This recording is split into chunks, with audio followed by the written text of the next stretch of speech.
Welcome to Finnegan's Fireside Tales. Today we will be reading The Temple by H.P. Lovecraft. Manuscript found on the coast of Yucatan.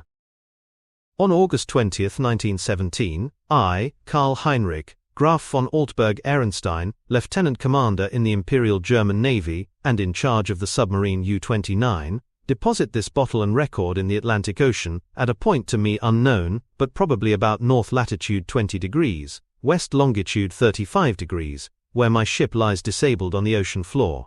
I do so because of my desire to set certain unusual facts before the public, a thing I shall not in all probability survive to accomplish in person, since the circumstances surrounding me are as menacing as they are extraordinary, and involve not only the hopeless crippling of the U-29, but the impairment of my iron German will in a manner most disastrous.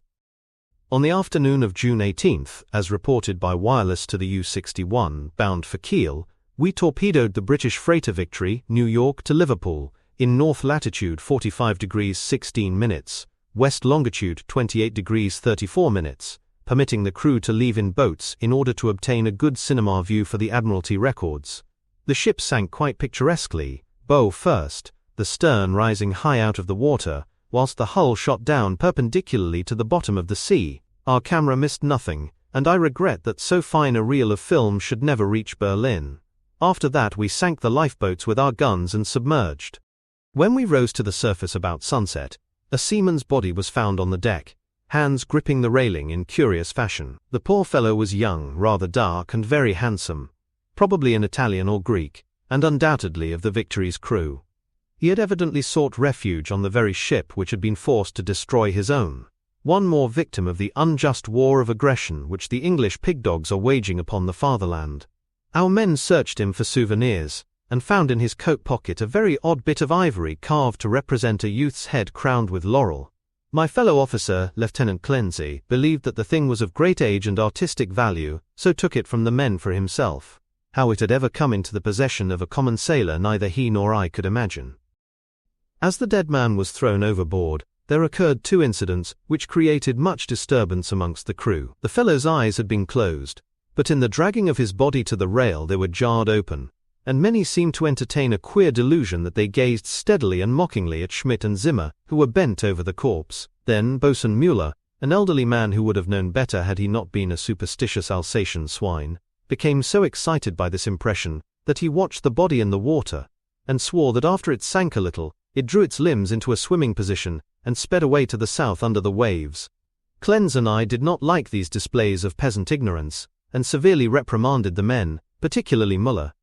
The next day a very troublesome situation was created by the indisposition of some of the crew. They were evidently suffering from the nervous strain of our long voyage, and had had bad dreams.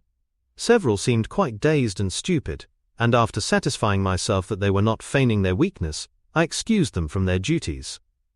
The sea was rather rough, so we descended to a depth where the waves were less troublesome.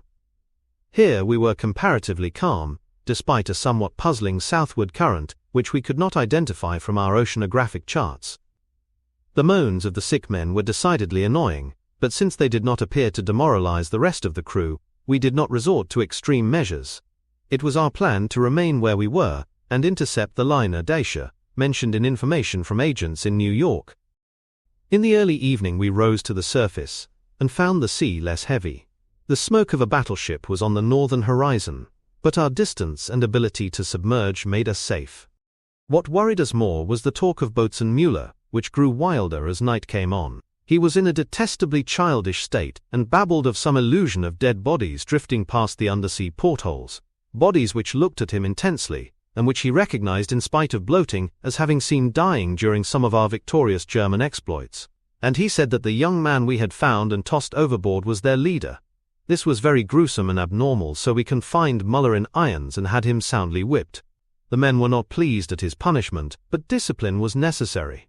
We also denied the request of a delegation headed by Seaman Zimmer, that the curious carved ivory head be cast into the sea. On June 20th, Seaman Bohm and Schmidt, who had been ill the day before, became violently insane. I regretted that no physician was included in our complement of officers, since German lives are precious. but the constant ravings of the two concerning a terrible curse were most subversive of discipline, so drastic steps were taken. The crew accepted the event in a sullen fashion, but it seemed to quiet Muller, who thereafter gave us no trouble. In the evening we released him, and he went about his duties silently. In the week that followed we were all very nervous, watching for the Dacia. The tension was aggravated by the disappearance of Muller and Zimmer, who undoubtedly committed suicide as a result of the fears which had seemed to harass them, though they were not observed in the act of jumping overboard. I was rather glad to be rid of Muller, for even his silence had unfavorably affected the crew. Everyone seemed inclined to be silent now, as though holding a secret fear. Many were ill, but none made a disturbance. Lieutenant Clens chafed under the strain and was annoyed by the merest trifles, such as the school of dolphins which gathered about the U-29 in increasing numbers, and the growing intensity of that southward current which was not on our chart. It at length became apparent that we had missed the Dacia altogether. Such failures are not uncommon, and we were more pleased than disappointed, since our return to Wilhelmshaven was now in order. At noon, June 28, we turned northeastward, and despite some rather comical entanglements with the unusual masses of dolphins, were soon underway. The explosion in the engine room at 2 p.m. was wholly a surprise. No defect in the machinery or carelessness in the men had been noticed, yet without warning the ship was racked from end to end with a colossal shock. Lieutenant Clens hurried to the engine room, finding the fuel tank and most of the mechanism shattered, and engineers Rabi and Schneider instantly killed. Our situation had suddenly become grave indeed, for though the chemical air regenerators were intact, and though we could use the devices for raising and submerging the ship and opening the hatches as long as compressed air and storage batteries might hold out, we were powerless to propel or guide the submarine. To seek rescue in the lifeboats would be to deliver ourselves into the hands of enemies unreasonably embittered against our great German nation, and our wireless had failed ever since the Victory affair to put us in touch with a fellow U-boat of the Imperial Navy. From the hour of the accident till July 2nd, we drifted constantly to the south, almost without plans, and encountering no vessel. Dolphins still encircled the U-29, a somewhat remarkable circumstance considering the distance we had covered. On the morning of July 2nd we sighted a warship flying American colors, and the men became very restless in their desire to surrender. Finally, Lieutenant Clens had to shoot a seaman named Traube, who urged this un-German act with especial violence. This quieted the crew for the time, and we submerged unseen. The next afternoon a dense flock of seabirds appeared from the south, and the ocean began to heave ominously. Closing our hatches, we awaited developments until we realized that we must either submerge or be swamped in the mounting waves. Our air pressure and electricity were diminishing, and we wished to avoid all unnecessary use of our slender mechanical resources, but in this case there was no choice. We did not descend far, and when, after several hours, the sea was calmer, we decided to return to the surface. Here, however, a new trouble developed, for the ship failed to respond to our direction in spite of all that the mechanics could do. As the men grew more frightened at this undersea imprisonment, some of them began to mutter again about Lieutenant Clens's ivory image, but the sight of an automatic pistol calmed them. We kept the poor devils as busy as we could, tinkering at the machinery even when we knew it was useless. Clens and I usually slept at different times, and it was during my sleep about 5 a.m. July 4th that the general mutiny broke loose. The 6 remaining pigs of seamen, suspecting that we were lost, had suddenly burst into a mad fury at our refusal to surrender to the Yankee battleship 2 days before, and were in a delirium of cursing and destruction. They roared like the animals they were, and broke instruments and furniture indiscriminately, screaming about such nonsense as the curse of the ivory image, and the dark dead youth who looked at them and swam away. Lieutenant Clens seemed paralyzed and inefficient, as one might expect of a soft womanish Rhinelander. I shot all 6 men, for it was necessary, and made sure that none remained alive. We expelled the bodies through the double hatches, and were alone in the U-29. Clens seemed very nervous, and drank heavily. It was decided that we remain alive as long as possible, using the large stock of provisions and chemical supply of oxygen, none of which had suffered from the crazy antics of those swinehound seamen. Our compasses, depth gauges, and other delicate instruments were ruined, so that henceforth our only reckoning would be guesswork, based on our watches, the calendar, and our apparent drift, as judged by any objects we might spy through the portholes or from the conning tower. Fortunately, we had storage batteries still capable of long use, both for interior lighting and for the searchlight. We often cast a beam around the ship, but saw only dolphins, swimming parallel to our own drifting course. I was scientifically interested in those dolphins, for though the ordinary Delphinus delphis is a cetacean mammal, unable to subsist without air, I watched one of the swimmers closely for 2 hours, and did not see him alter his submerged condition. With the passage of time, Clens and I decided that we were still drifting south, meanwhile sinking deeper and deeper. We noted the marine fauna and flora, and read much on the subject in the books I had carried with me for spare moments. I could not help observing, however, the inferior scientific knowledge of my companion. His mind was not Prussian, but given to imaginings and speculations which have no value. The fact of our coming death affected him curiously, and he would frequently pray in remorse over the men, women and children we had sent to the bottom, forgetting that all things are noble which serve the German state. After a time he became noticeably unbalanced, gazing for hours at his ivory image and weaving fanciful stories of the lost and forgotten things under the sea. Sometimes, as a psychological experiment, I would lead him on in these wanderings, and listen to his endless poetical quotations and tales of sunken ships. I was very sorry for him, for I disliked to see a German suffer, but he was not a good man to die with. For myself I was proud, knowing how the fatherland would revere my memory, and how my sons would be taught to be men like me. On August 9th we espied the ocean floor, and sent a powerful beam from the searchlight over it. It was a vast, undulating plain, mostly covered with seaweed, and strewn with the shells of small mollusks. Here and there were slimy objects of puzzling contour, draped with weeds and encrusted with barnacles, which Clens declared must be ancient ships lying in their graves. He was puzzled by one thing, a peak of solid matter, protruding above the ocean bed nearly 4 feet at its apex, about 2 feet thick, with flat sides and smooth upper surfaces, which met at a very obtuse angle. I called the peak a bit of outcropping rock, but Clenze thought he saw carvings on it. After a while he began to shudder, and turned away from the scene as if frightened, yet could give no explanation save that he was overcome with the vastness, darkness, remoteness, antiquity, and mystery of the oceanic abysses. His mind was tired, but I am always a German, and was quick to notice 2 things. That the U-29 was standing the deep-sea pressure splendidly, and that the peculiar dolphins were still about us, even at a depth where the existence of high organisms is considered impossible by most naturalists. That I had previously overestimated our depth I was sure, but nonetheless we must still be deep enough to make these phenomena remarkable.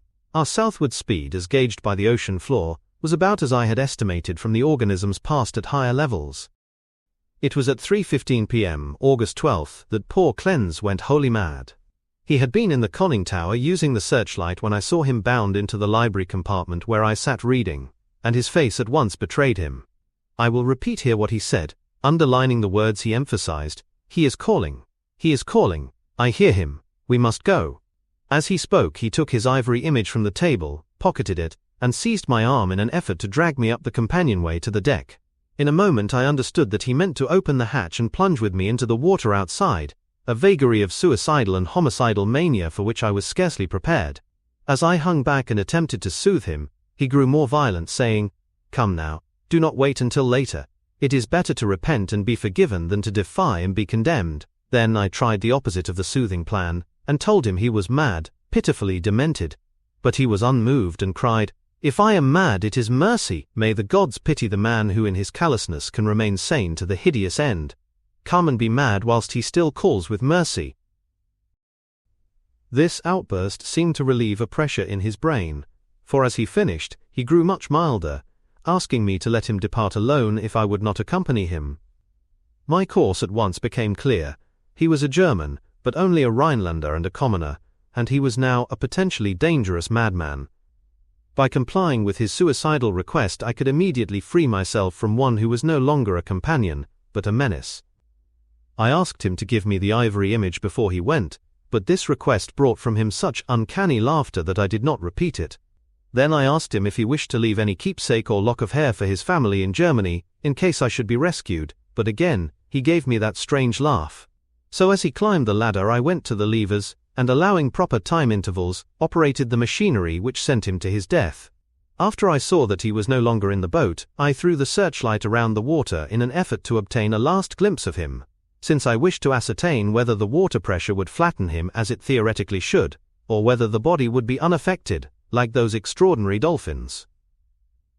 I did not, however, succeed in finding my late companion, for the dolphins were massed thickly and obscuringly about the conning tower. That evening I regretted that I had not taken the ivory image surreptitiously from poor Cleansy's pocket as he left, for the memory of it fascinated me. I could not forget the youthful, beautiful head with its leafy crown, though I am not by nature an artist. I was also sorry that I had no one with whom to converse. Cleansy, though not my mental equal, was much better than no one. I did not sleep well that night, and wondered exactly when the end would come. Surely, I had little enough chance of rescue. The next day I ascended to the conning tower and commenced the customary searchlight explorations. Northward the view was much the same as it had been all the 4 days since we had sighted the bottom, but I perceived that the drifting of the U-29 was less rapid. As I swung the beam around to the south, I noticed that the ocean floor ahead fell away in a marked declivity, and bore curiously regular blocks of stone in certain places, disposed as if in accordance with definite patterns. The boat did not at once descend to match the greater ocean depth, so I was soon forced to adjust the searchlight to cast a sharply downward beam. Owing to the abruptness of the change, a wire was disconnected, which necessitated a delay of many minutes for repairs, but at length the light streamed on again, flooding the marine valley below me. I am not given to emotion of any kind, but my amazement was very great when I saw what lay revealed in that electrical glow. And yet, as one reared in the best culture of Prussia, I should not have been amazed, for geology and tradition alike tell us of great transpositions in oceanic and continental areas. What I saw was an extended and elaborate array of ruined edifices, all of magnificent though unclassified architecture, and in various stages of preservation. Most appeared to be of marble, gleaming whitely in the rays of the searchlight, and the general plan was of a large city at the bottom of a narrow valley, with numerous isolated temples and villas on the steep slopes above. Roofs were fallen, and columns were broken, but there still remained an air of immemorially ancient splendor which nothing could efface. Confronted at last with the Atlantis I had formerly deemed largely a myth, I was the most eager of explorers. At the bottom of that valley a river once had flowed, for as I examined the scene more closely, I beheld the remains of stone and marble bridges and sea walls, and terraces and embankments once verdant and beautiful. In my enthusiasm, I became nearly as idiotic and sentimental as poor Cleansy, and was very tardy in noticing that the southward current had ceased at last, allowing the U-29 to settle slowly down upon the sunken city as an airplane settles upon a town of the upper earth. I was slow, too, in realizing that the school of unusual dolphins had vanished. In about 2 hours, the boat rested in a paved plaza close to the rocky wall of the valley. On one side I could view the entire city as it sloped from the plaza down to the old river bank. On the other side, in startling proximity, I was confronted by the richly ornate and perfectly preserved facade of a great building, evidently a temple, hollowed from the solid rock. Of the original workmanship of this titanic thing, I can only make conjectures. The facade, of immense magnitude, apparently covers a continuous hollow recess, for its windows are many and widely distributed. In the center yawns a great open door, reached by an impressive flight of steps, and surrounded by exquisite carvings like the figures of bacchanals in relief. Foremost of all are the great columns and frieze, both decorated with sculptures of inexpressible beauty, obviously portraying idealized pastoral scenes and processions of priests and priestesses bearing strange ceremonial devices in adoration of a radiant god. The art is of the most phenomenal perfection, largely Hellenic in idea yet strangely individual. It imparts an impression of terrible antiquity, as though it were the remotest, rather than the immediate ancestor of Greek art. Nor can I doubt that every detail of this massive product was fashioned from the virgin hillside rock of our planet. It is palpably a part of the valley wall, though how the vast interior was ever excavated I cannot imagine. Perhaps a cavern or series of caverns furnished the nucleus. Neither age nor submersion has corroded the pristine grandeur of this awful fane, for fane indeed it must be. And today, after thousands of years, it rests untarnished and inviolate in the endless night and silence of an ocean chasm. I cannot reckon the number of hours I spent in gazing at the sunken city with its buildings, arches, statues and bridges, and the colossal temple with its beauty and mystery.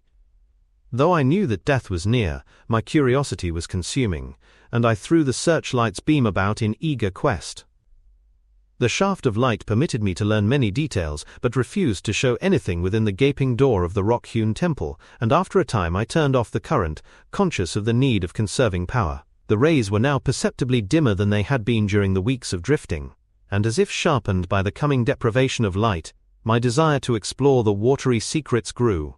I, a German, should be the first to tread those eon-forgotten ways. I produced and examined a deep-sea diving suit of jointed metal, and experimented with the portable light and air regenerator. Though I should have trouble in managing the double hatches alone, I believed I could overcome all obstacles with my scientific skill, and actually walk about the dead city in person.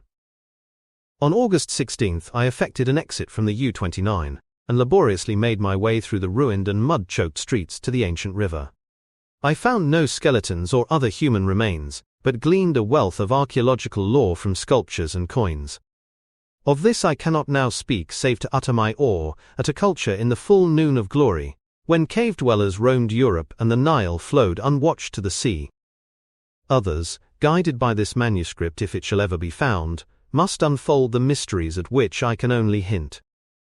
I returned to the boat, as my electric batteries grew feeble, resolved to explore the rock temple on the following day.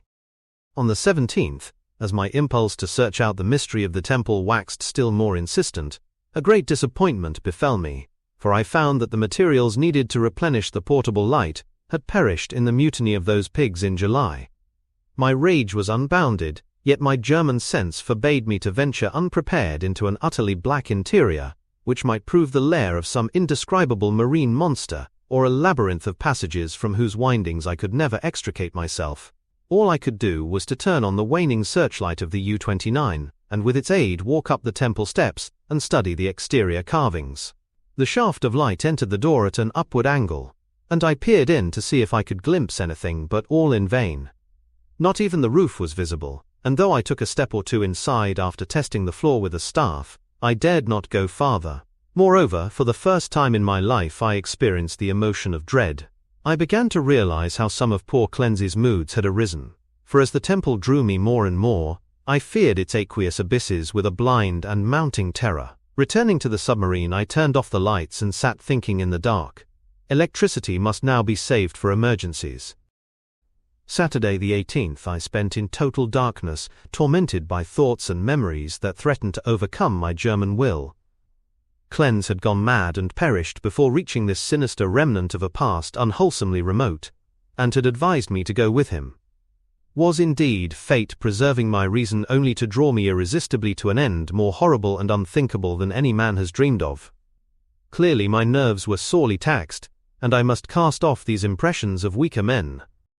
I could not sleep Saturday night, and turned on the lights regardless of the future. It was annoying that the electricity should not last out the air and provisions. I revived my thoughts of euthanasia, and examined my automatic pistol. Toward morning I must have dropped asleep with the lights on, for I awoke in darkness yesterday afternoon to find the batteries dead. I struck several matches in succession, and desperately regretted the improvidence which had caused us long ago to use up the few candles we carried. After the fading of the last match I dared to waste, I sat very quietly without a light. As I considered the inevitable end, my mind ran over preceding events, and developed a hitherto dormant impression, which would have caused a weaker and more superstitious man to shudder. The head of the radiant god in the sculptures on the rock temple is the same as that carven bit of ivory which the dead sailor brought from the sea, and which poor Cleansy carried back into the sea. I was a little dazed by this coincidence, but did not become terrified. It is only the inferior thinker who hastens to explain the singular and the complex by the primitive shortcut of supernaturalism. The coincidence was strange, but I was too sound a reasoner to connect circumstances which admit of no logical connection, or to associate in any uncanny fashion the disastrous events which had led from the Victory affair to my present plight.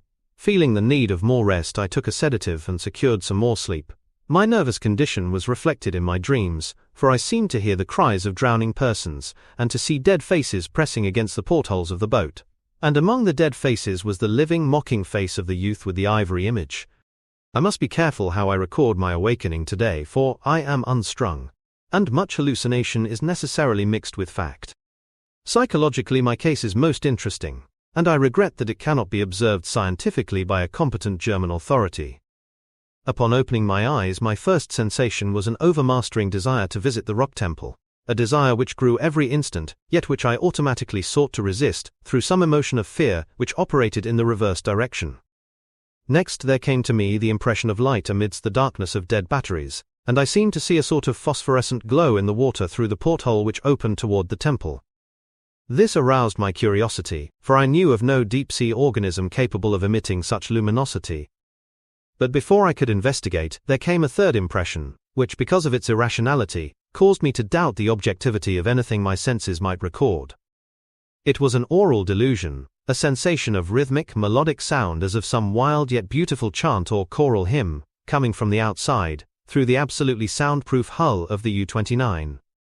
Convinced of my psychological and nervous abnormality, I lighted some matches and poured a stiff dose of sodium bromide solution, which seemed to calm me to the extent of dispelling the illusion of sound. But the phosphorescence remained, and I had difficulty in repressing a childish impulse to go to the porthole and seek its source. It was horribly realistic, and I could soon distinguish by its aid the familiar objects around me, as well as the empty sodium bromide glass, of which I had had no former visual impression in its present location. This last circumstance made me ponder, and I crossed the room and touched the glass. It was indeed in the place where I had seemed to see it. Now I knew that the light was either real or part of an hallucination so fixed and consistent that I could not hope to dispel it, so abandoning all resistance, I ascended to the conning tower to look for the luminous agency. Might it not actually be another U-boat, offering possibilities of rescue? It is well that the reader accept nothing which follows as objective truth, for since the events transcend natural law, they are necessarily the subjective and unreal creations of my overtaxed mind.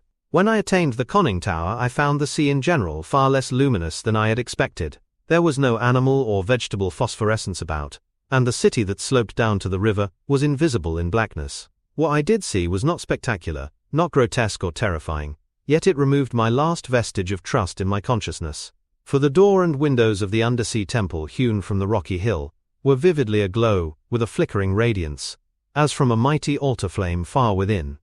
Later incidents are chaotic. As I stared at the uncannily lighted door and windows, I became subject to the most extravagant visions so extravagant that I cannot even relate them. I fancied that I discerned objects in the temple, objects both stationary and moving, and seemed to hear again the unreal chant that had floated to me when first I awaked. And over all rose thoughts and fears which centered in the youth from the sea, and the ivory image whose carving was duplicated on the frieze and columns of the temple before me. I thought of poor Cleanser, and wondered where his body rested with the image he had carried back into the sea. He had warned me of something, and I had not heeded, but he was a soft-headed Rhinelander who went mad at troubles a Prussian could bear with ease. The rest is very simple. My impulse to visit and enter the temple has now become an inexplicable and imperious command, which ultimately cannot be denied. My own German will no longer controls my acts, and volition is henceforward possible only in minor matters. Such madness it was which drove Cleanser to his death, bareheaded and unprotected in the ocean. But I am a Prussian, and man of sense, and will use to the last what little will I have. When first I saw that I must go, I prepared my diving suit, helmet, and air regenerator for instant donning, and immediately commenced to write this hurried chronicle in the hope that it may someday reach the world. I shall seal the manuscript in a bottle, and entrust it to the sea as I leave the U-29 forever. I have no fear, not even from the prophecies of the madman Cleanser. What I have seen cannot be true, and I know that this madness of my own will at most lead only to suffocation when my air is gone. The light in the temple is a sheer delusion, and I shall die calmly, like a German, in the black and forgotten depths. This demoniac laughter which I hear as I write comes only from my own weakening brain, so I will carefully don my diving suit and walk boldly up the steps into that primal shrine, that silent secret of unfathomed waters and uncounted years.